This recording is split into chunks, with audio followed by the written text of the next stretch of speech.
Il est 20 h, vous regardez la télévision Futur Média. Madame, monsieur, bonsoir. C'est un plaisir de vous retrouver. Voici tout de suite les titres de cette édition.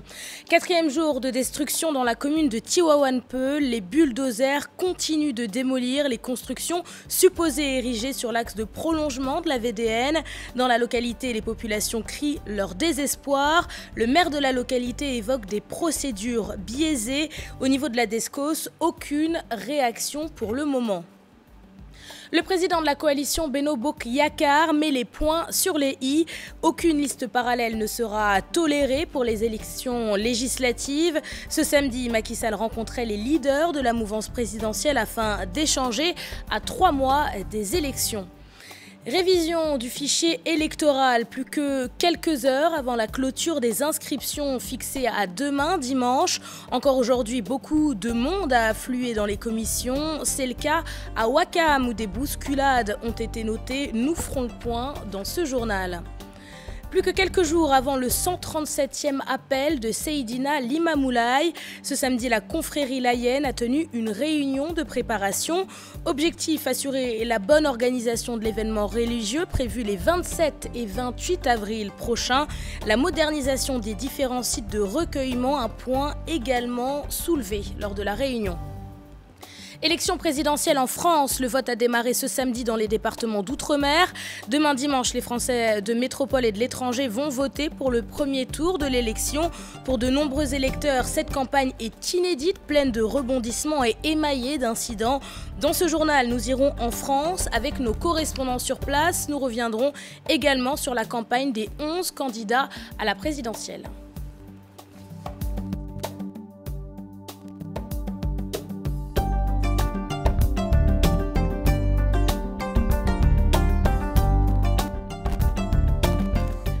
Bienvenue à tous et merci de vous informer sur la télévision Futur Média. Tout de suite, direction la commune de Tivaouane-Peulh. Sur place, l'opération de démolition de maisons se poursuit. Depuis 4 jours, des bulldozers détruisent les constructions supposées érigées sur l'axe où sera prolongée la VDN. Des démolitions qui se font sous l'œil impuissant des populations dépossédées de leurs biens.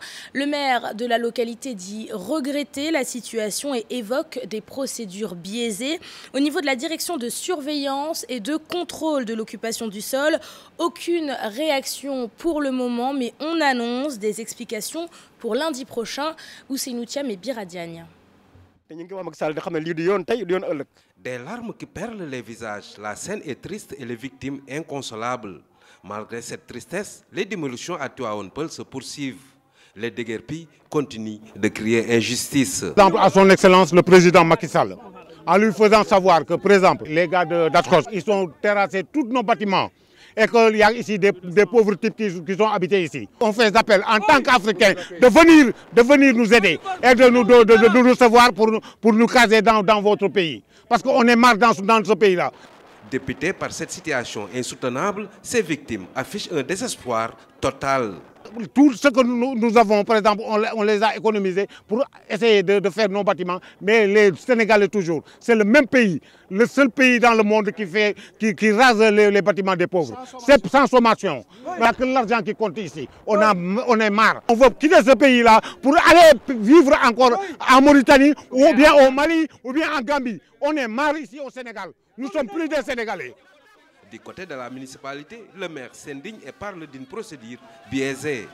La DSCOS, pour une énième fois, est venue sur le site sans informer la commune que même si c'est la VDN qu'on doit réaliser, nous estimons que les impôts devraient être payés au préalable.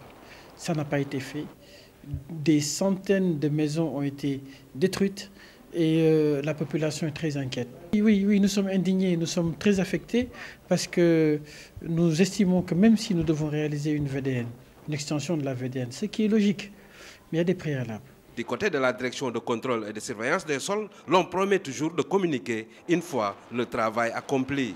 Face aux menaces de certains alliés de constituer des listes, le président Macky Sall se veut très clair. Aucune liste parallèle ne sera tolérée au sein de la coalition Benno Bokk Yakaar. Ce samedi, le président de la coalition rencontrait les leaders de la mouvance présidentielle afin d'échanger à 3 mois des élections législatives. Écoutons le président de la République Macky Sall, il est au micro de Dissa Prera. Le second défi est le défi de la discipline dans la coalition.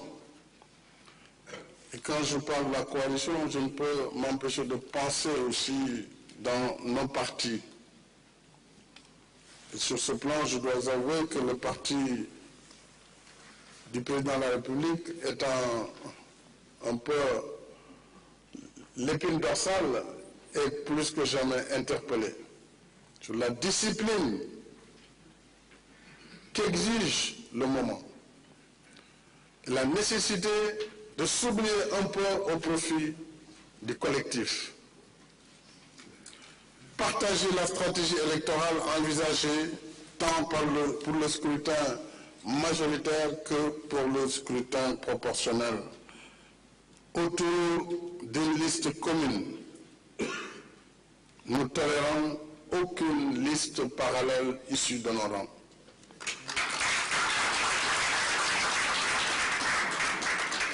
Je pense que cela doit être dit avec force.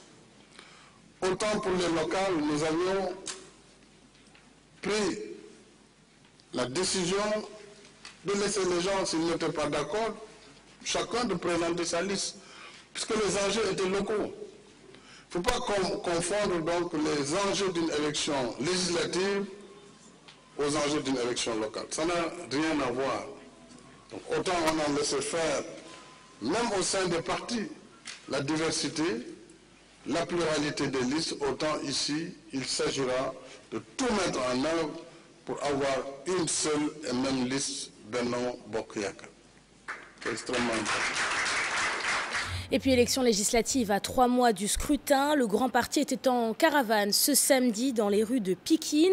Les camarades de Malick Gakou ont saisi l'occasion pour se prononcer sur le retrait d'Aliou Sall et d'Abdoulaye Timbo des listes départementales de Guédiawaye et de Pikine. Écoutons Moustapha Wane, responsable du grand parti à Keur Massar. Ses propos sont recueillis par Salif Sow. C'est une fuite en avant, parce qu'ils savent bien qu'ils sont laminés, c'est pour cela qu'ils cherchent un échappatoire pour les enlever de la liste. Mais que ce soit eux, que ce soit quelqu'un d'autre, nous on est sur le terrain et on fera face, parce que le devenir de ce pays nous incombe et on va lutter pour que ce pays aille de l'avant. Parce que j'attends que les instances du parti se réunissent pour choisir quel camp ou bien quelle coalition il va former, avec qui il va aller aux élections. Vous voyez la population qui sort de manière spontanée accueillir le président Malick Gakou. Donc ça, c'est vraiment quelque chose de fondamental. Et ceci, ça rentre dans le cadre de la caravane, le président banlieusard, que le grand parti a initié depuis presque 1 mois. Et nous, aujourd'hui, ici à Keur Massar, c'est une occasion que le président Malick Gakou nous a offerte pour vraiment nous prononcer sur le fait que la banlieue doit élire un président de la République. Parce que la banlieue a toujours contribué à l'élection d'un président. Maintenant, comme il y a un digne fils de la banlieue qui est là, nous portons notre espoir sur lui, le président Malick Gakou, pour le porter à la majorité. Ce samedi, à Saint-Louis, des partisans de Khalifa Sall ont improvisé une manifestation. 8 d'entre eux ont été interpellés par les forces de l'ordre. Une information de nos correspondants dans la ville de Saint-Louis, Ousseynou Diop et Habib Seck. À présent, retour sur la manifestation des jeunes de Manko Watou, Sénégal. C'était hier, vendredi, dans la ville de Thiès. Les opposants au régime actuel sont descendus dans la rue pour dénoncer la gestion du pays par l'actuel chef de l'État et son gouvernement. Cher Anta Diop et Sey Latire. Ils étaient des centaines de jeunes et de femmes à se mobiliser pour une marche pacifique. Ils ont sillonné les artères de la capitale du rail, de la place Normandie à la promenade des Thiessois. Tout au long du parcours, ils ont scandé des slogans hostiles au régime.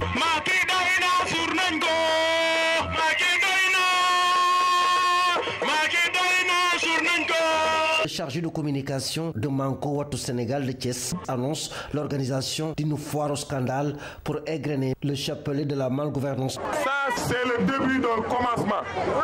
Dans les jours à venir, nous allons organiser la foire au scandale.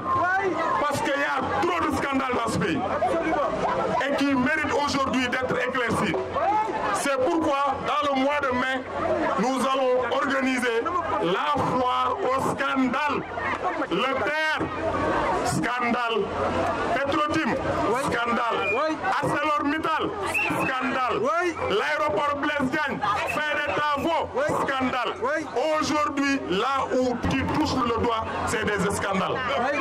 Donc, on en a assez avec ce régime de Macky Sall. Thierno Bokoum, député, a tenu à participer à cette marche. Nous disons non aux accusations tout azimut, nous disons non aux emprisonnements des opposants, nous disons non à l'immixtion de l'exécutif dans les législatifs, nous disons non à toutes ces choses-là qui se manifestent de jour en jour alors que nous rêvions de vivre dans un état de droit, un état de défense des libertés, un état de démocratie, ce qui n'est pas le cas. C'est pourquoi le combat a été engagé et nous sommes fiers de cette jeunesse. À travers les rues de Thiès, ils ont par ailleurs sensibilisé les populations à s'inscrire sur les listes électorales. Cette marche a vu la participation de responsables de Manko Wattu Sénégal comme Yankhoba Diattara, le député Thierno Bokoum.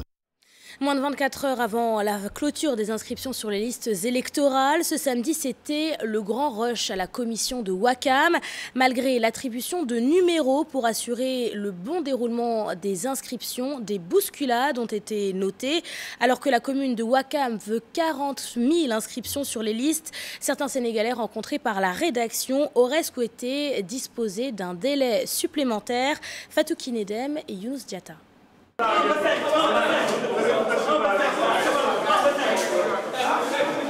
Dans la bousculade, chacun cherche à s'inscrire. La commission est débordée.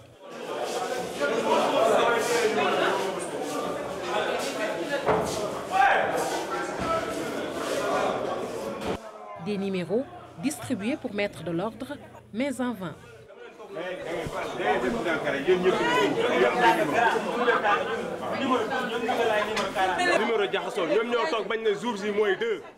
Chacun a reçu un numéro. Ils attendent toujours la fin pour venir en masse. Plus de 500 personnes sont arrivées aujourd'hui. Ça n'est pas facile à gérer. Nous sommes obligés de renvoyer certains jusqu'à demain. Ça fait 7 mois ñu ngi fi amuñu benn problème léegi nag comme dafa nekk ci fin nañ taxaw rek ñu def mu transparence mu leer. Des fois on donne des tickets. On te donne un numéro, tu sors. Avec le numéro, tu ne reviens pas. Entre-temps, il y a des gens qui passent devant toi. C'est ça qui amène les problèmes souvent. Certains parlent de négligence à 48 heures de la fin des inscriptions sur les listes électorales. C'est certain que les Sénégalais, comme que dernier moment, là, ils ont bougé. Moi, j'habite au Ouakam, mais franchement, c'est un peu de ma faute. J'ai appris que les inscriptions seront bouclées ce dimanche. C'est pour cela que je suis venu rapidement m'inscrire. À Ouakam, il y a plus de 100 000 habitants. Une seule commission ne peut pas terminer tout Ouakam. Il n'a qu'à prolonger, ce n'est pas possible. Vous voyez, il y a Ngor, partout, il y a même Gueltapé, Fass, Koloban, ils sont tous là. Dans cette commission de Ouakam, plus de 35 000 inscrits sont actuellement enregistrés. L'objectif, atteindre 40 000 inscrits d'ici dimanche.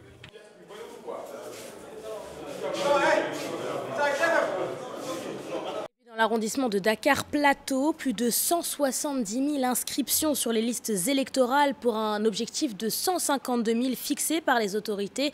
Une annonce du sous-préfet qui souligne que le dispositif de sa commune a été renforcé afin de gérer au mieux l'afflux dans les commissions. La date de limite de révision du fichier électoral, c'est demain, dimanche 26 avril. Passé ce délai, il ne sera plus possible de figurer sur les listes. Néanmoins, l'inscription pour l'obtention de la carte d'identité biométrique va se poursuivre dans les commissions. Écoutons à ce propos le sous-préfet Djibi Diallo. Ces propos sont recueillis par Alassane Ba. Le point sera un bilan d'étape parce que d'ici dimanche encore, on peut inscrire plusieurs personnes dans le fichier. Mais à l'heure où je vous parle quand même, on a d'abord constaté un regain, un rush depuis quelques 2 jours, 3 jours. parce que c'est lié quand même à certaines habitudes des Sénégalais qui ne se manifestent qu'au dernier moment. Maintenant, en ce qui nous concerne par rapport à cela, on a renforcé le dispositif encore. Mais par rapport effectivement à la situation actuelle, il faut reconnaître que j'avais un besoin de 152 500 inscrits. Je suis actuellement à plus de 170 000 inscrits. Donc c'est de loin dépasser l'objectif que je m'étais fixé. Par rapport donc aux objectifs qu'on avait assignés, d'abord de faire de sorte que l'ancien fichier puisse être totalement reconduit, ça c'est une question qui est déjà totalement réglée. Au début, il y avait des gens qui étaient sceptiques quant au bon déroulement et quant à la réussite d'une telle opération. Aujourd'hui, la réalité a montré qu'effectivement, la vision du chef de l'État était une vision salutaire. Et le ministère de l'Intérieur, qui a la charge effectivement de cette organisation, avait pris toutes les dispositions aujourd'hui pour nous permettre d'enrôler plus de 5 millions de Sénégalais, n'est-ce pas, qui sont recherchés dans le fichier. Actuellement, on produit entre 350 et 400 personnes par jour et par commission. Donc à ce niveau-là, le problème ne se pose plus. Ça nous a permis d'enrôler en tout cas le maximum de personnes qui étaient ciblées. Passons à un autre sujet à présent, celui des élections de représentativité syndicale. Le syndicat national des enseignants de l'élémentaire s'est réuni pour faire le point à quelques jours du scrutin. Prévu mercredi prochain, ces élections vont permettre de départager le champ syndical qui regroupe 57 organisations. Ce samedi, de nombreux points ont été abordés par les enseignants. Le secrétaire permanent du SNEL appelle son syndicat à voter massivement. Suivant ce reportage, il est signé Fatou Bintou Conté et Abdoulaye Diop. Pour mettre fin au pléthore de syndicats dans le secteur de l'enseignement, des élections de représentativité syndicale sont prévues le 26 avril prochain. Le SNEL, syndicat national de l'enseignement élémentaire, invite ses membres à aller voter massivement. Une assemblée générale de mobilisation de nos camarades pour qu'ils puissent aller voter massivement. Parce que dans l'histoire du mouvement syndical sénégalais, c'est une première que les enseignants aillent aux élections pour éclaircir aussi le champ syndical. Parce que nous remarquons qu'au niveau du syndical, nous avons 57 organisations d'enseignants. C'est trop. Ça a un impact sur les négociations.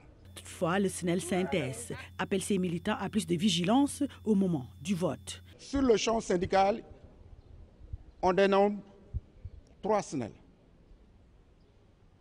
Nous, c'est le SNEL enchoussé à la CNTS. C'est le SNEL qui a le récépissé. C'est le SNEL qui est membre de l'International de l'éducation. C'est pour cela que nous demandons à nos camarades d'être très vigilants. L'élémentaire exhorte l'État à revoir ses indemnités d'entrée en 6e. La première, c'est l'augmentation des indemnités liées au CFE et à l'entrée en 6e. Je vous apprends que les enseignants de l'élémentaire perçoivent 3 000 francs pour ces indemnités. C'est dérisoire. Ce n'est même pas le prix d'un taxi pour aller prendre ces indemnités. Nous demandons l'augmentation de ces indemnités. Il faut retenir que le Sénégal compte 57 syndicats d'enseignants. Pour pallier à cela, ces élections de représentativité représentent un pas important pour les négociations syndicales. Le syndicat autonome des médecins du Sénégal rejoint officiellement la Confédération nationale des travailleurs du Sénégal. Ce samedi, une cérémonie a été organisée. Le SAMES participera ainsi aux élections de représentativité prévues au mois de mai prochain. Avec ce partenariat avec la CNTS, le syndicat va pouvoir continuer sa lutte pour la revalorisation du secteur de la santé. Une adhésion qui survient après 2 années de discussion. Écoutons à ce propos le secrétaire général du SAMES. Ces propos sont recueillis par Fatou Bintou Conté. Aujourd'hui, le SAMES s'est affilié à la CNTS pour la simple raison que c'est un syndicat qui est dans le champ syndical et comme tout syndicat, on est appelé en tout cas à affilier à une centrale syndicale. C'est lors du congrès du 21 mars 2015 que l'Assemblée générale avait donné mandat au bureau de choisir une centrale syndicale avec laquelle on va s'affilier. Ça n'a pas été facile. Parce que depuis 2 ans, on a eu à monter un dossier. On a fait des appels à candidature pour le centre syndical. On a eu à déployer selon des critères, n'est-ce pas, objectifs, de transparence, de bonne gouvernance, de fonctionnement interne, d'indépendance économique, mais aussi surtout de représentativité au niveau national et international. Et par rapport à tous ces critères, il est en tout cas évident que la CNTS est sortie majeure. Élection de représentativité des centrales syndicales prévues pour le 11 mai prochain. La CNTS est la gagnante des précédentes élections. Pour son secrétaire général, la Confédération nationale des travailleurs du Sénégal est prête pour le vote des syndicalistes. Écoutons à ce propos Modi Guiro. Il est au micro de Fatou Bintou Conté. Comme vous le savez, le gouvernement du Sénégal, à la demande bien sûr des organisations, de certaines organisations, avait organisé des élections représentatives il y a de cela 3 ans. Ces élections ont permis à la Confédération, qui était toujours reconnue comme étant la première de notre pays, la Confédération mère, d'aller dans ces compétitions. Et à la suite de ces compétitions, nous sommes redevenus la première centrale syndicale de ce pays. En démocratie, si nous sommes tous d'accord pour dire qu'après 3 ans, nous devons aller à d'autres élections, nous sommes prêts, en tout cas pour reboloter et donner aux travailleurs leur voix, rendre aux travailleurs leur voix.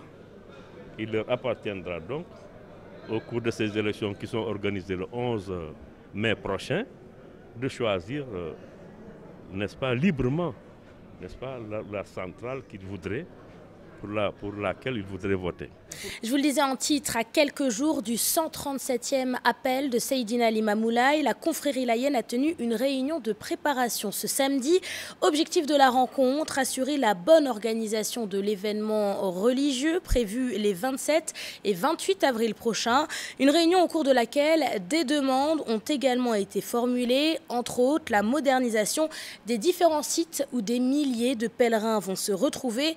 Compte rendu de la rencontre, c'est avec Chartidiane John et Tierno Laurent Mendy. Universitaires, experts, ils sont tous de la confrérie layène. Ils posent l'acte 1 du 137e appel de Seydina Limamoulaye. Objectif, relever le défi de l'organisation. En toute chose, le cachet scientifique est important. Quand on ne consolide pas le cachet scientifique d'une chose, on risque effectivement de la survoler ou être au niveau de la superficie. Mais là, nous sommes dans une dynamique de profondeur et je suis persuadé que cette initiative-là peut être un jour l'une des activités phares de l'appel. Je ne vous parlerai plus en termes figurés, mais je vous parlerai ouvertement du Père.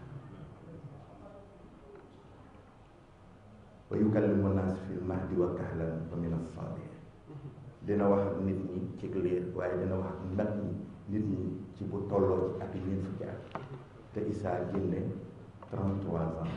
La communauté layène, largement installée dans la presqu'île du Cap-Vert, mieux dans la région de Dakar, est certes confrontée aux exigences de la modernité, mais aussi aux perspectives d'une jeunesse souvent inquiète, mais toujours en alerte pour le mieux devenir de son existence, de son attachement viscéral aux enseignements du Mahdi. Ses disciples, l'AN, souhaiteraient la modernisation des sites qui accueillent des pèlerins durant l'événement. Là où la lumière avait séjourné pendant plus de 1000 ans, nous avons le site de Djamalaï, là où repose Seydina Limamoul Mahdi alayhi salatu wassalam. Nous avons aussi le site de Cambérène, là où repose Seydina Issa Rouhoullah alayhi salatu wassalam. Nous avons le site de Malika, Ngedjaga, là où Seydina Limamou avait séjourné pendant 3 jours. Donc c'est des sites où des milliers et des milliers de personnes s'y rendent annuellement. Donc c'est nécessaire qu'on puisse mettre les gens dans un confort. C'est nécessaire également qu'on puisse les mettre en sécurité. La 137e édition de l'appel revêt un cachet particulier pour l'artiste Abindour. Elle promet de donner sa contribution à sa manière. À chaque fois que je sors un album, je dédie une chanson à Seydina Limamoul Mahdi alayhi salam. Là, j'ai déjà enregistré une vidéo qui doit sortir très bientôt avant le 27, le 28. Donc je donne Oui, la veille avant la veille de l'événement. Donc voilà, et on se donne rendez-vous tous à Yoff, Diamalaye, Ngor pour célébrer l'anniversaire de Seydina Limamou Mahdi. Les 27-28 avril, Ngor, Yoff, Diamalaye, Cambérène seront les points de convergence des pèlerins venus de tous les horizons afin de perpétuer l'œuvre et la vie du Saint-Homme. Conférence de l'initiative pour la transparence dans les industries extractives. Ce samedi, l'ITIE a échangé autour du thème « Gouvernance des industries extractives, enjeux et perspectives ». Le compte-rendu, c'est avec Dissa Préra. L'information sur le pétrole et les mines du Sénégal doit être claire, totale et accessible. Désormais, tous les contrats signés par le pays sont publiés par l'ITIE. Le secteur extractif va de plus en plus représenter une part importante de l'économie du Sénégal, ce qui n'était pas le cas jusqu'ici. Et aujourd'hui, il y a des initiatives qui sont prises par le gouvernement, le président de la République, pour construire un écosystème favorable à une exploitation judicieuse qui favorise le développement durable au profit des populations. Et beaucoup d'initiatives aussi sont prises pour que ces ressources soient exploitées dans la transparence. Aujourd'hui, par exemple, notre pays fait partie des pays qui publient ces contrats, que ce soit des contrats dans le domaine pétrolier ou dans le domaine minier. Les industries extractives, moteur de développement pour le Sénégal, au regard des enjeux liés à la découverte du pétrole, un code est en gestation. Pour les mines, le nouveau code a déjà enregistré d'importantes avancées. Oui, absolument. Aujourd'hui, le code pétrolier, on ne peut pas en parler carrément parce qu'il est en cours. Il n'est pas encore fini. Il faut attendre. Mais si on prend déjà le cas du secteur minier, aujourd'hui, le secteur minier, par exemple, introduit beaucoup d'innovations importantes, à la fois sur le plan économique et financier. L'État, par exemple, a introduit maintenant dans le code minier une redevance de 5%, là où c'était 3%. Aujourd'hui, par exemple, il y a des dispositions environnementales très avancées qui sont prises dans le code pour permettre, non seulement comme ça se faisait d'ailleurs, les études d'impact environnemental, mais aussi des dispositions sont prises pour que la restauration environnementale se fasse au fur et à mesure et qu'on n'attende pas la fin pour restaurer les sites qui ont fait l'objet d'exploitation. Au-delà de la transparence prônée dans la gestion de ces ressources, l'ITIE veut aussi créer un débat sain et utile autour des questions du pétrole et des mines. La solidarité scolaire invite les jeunes élèves à s'instruire à travers la lecture. C'est autour d'un panel que les intervenants ont lancé cet appel. La lecture, source de savoir et d'épanouissement.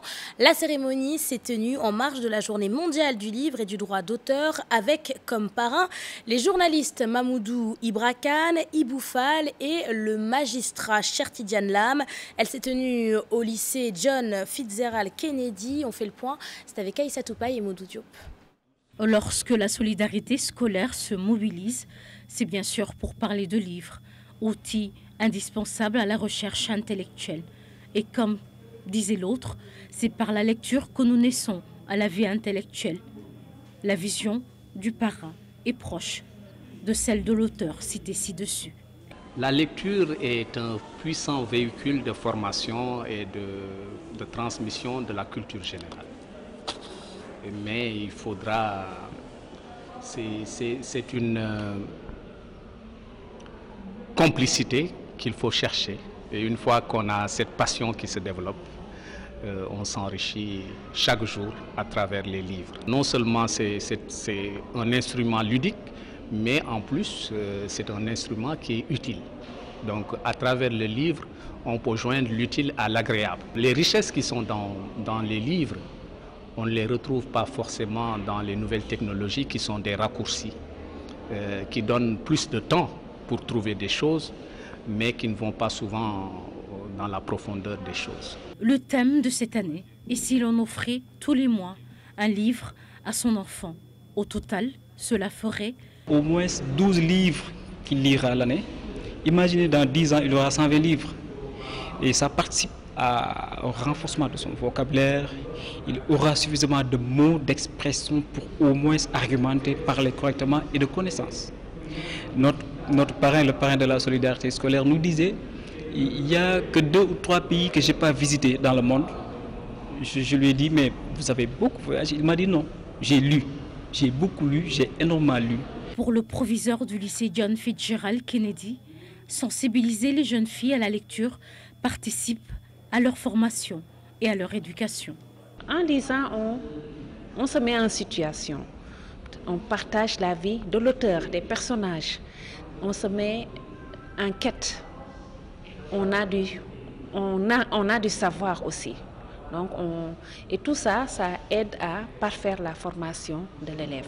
C'est important. Les jeunes filles participent à ce type d'activité-là parce qu'aujourd'hui c'est la journée du livre et c'est important qu'on se retrouve avec bien sûr l'aide de l'association Solidarité Scolaire qui a organisé cette belle cérémonie-là.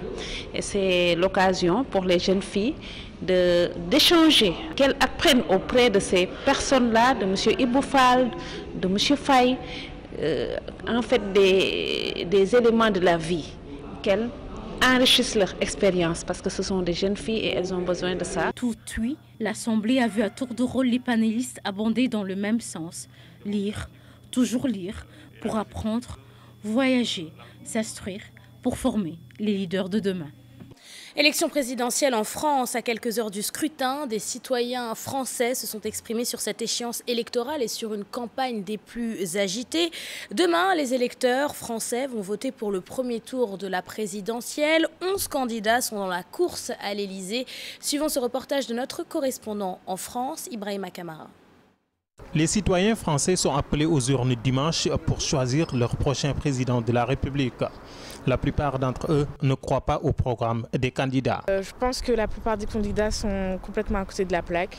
En tout cas, ils ont parlé avec beaucoup d'éloquence, ils ont des belles paroles, etc. Mais arrivés au pouvoir, je doute qu'ils puissent tenir leurs promesses. Le Pen, Macron, Mélenchon. Personne. Pourquoi? Je ne crois pas à personne. Entre le dernier acte terroriste posé par Daesh aux Champs-Élysées à 3 jours des élections et les préoccupations des Franco-Africains, les attentes sont nombreuses. Ah oui, pour hier sur les Champs-Élysées, ah oui, c'est bientôt, bien sûr que c'est regrettable. Mais à ce jour, je n'ai pas vu encore la fin, donc je ne sais pas. Il y a eu beaucoup de traités, ça ne date pas d'aujourd'hui. Nous, on en a marre.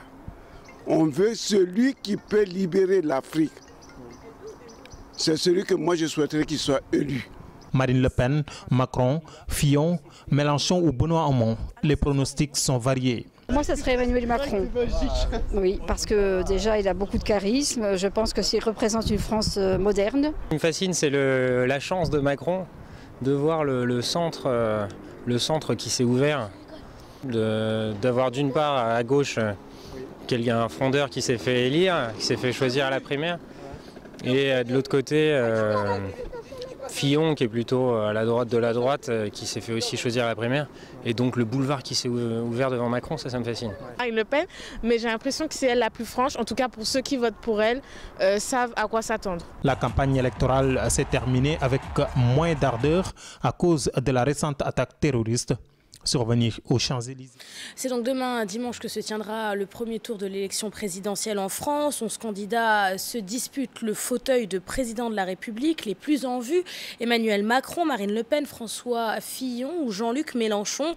Une présidentielle qui va donc promettre beaucoup de surprises, apparues dans les primaires de la droite comme de la gauche. Retour sur les événements avec Alassane Ba. Dimanche décisif en France, 11 candidats pour un fauteuil.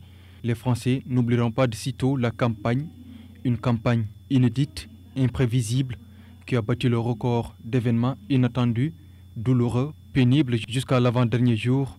Un festival de première fois, une première qu'un chef d'État sortant renonce à se présenter au terme de son mandat, une première qu'un ancien président tente de revenir et est sèchement battu lors d'une primaire, une première qu'un chef de gouvernement est éliminé dans une primaire de la majorité au pouvoir, une première qu'un candidat est mis en examen par la justice à quelques jours de la date limite de dépôt des dossiers au Conseil constitutionnel.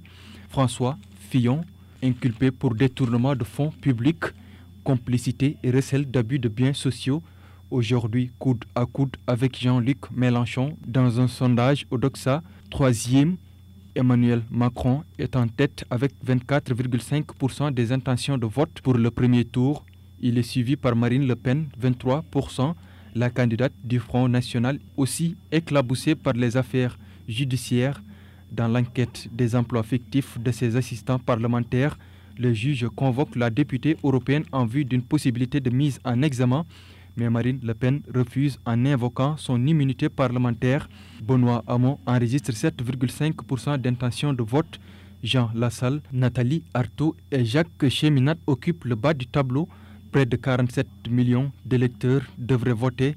Si aucun candidat n'obtient 50%, une nouvelle élection est organisée à la majorité simple et seuls les deux candidats arrivés en tête vont y participer.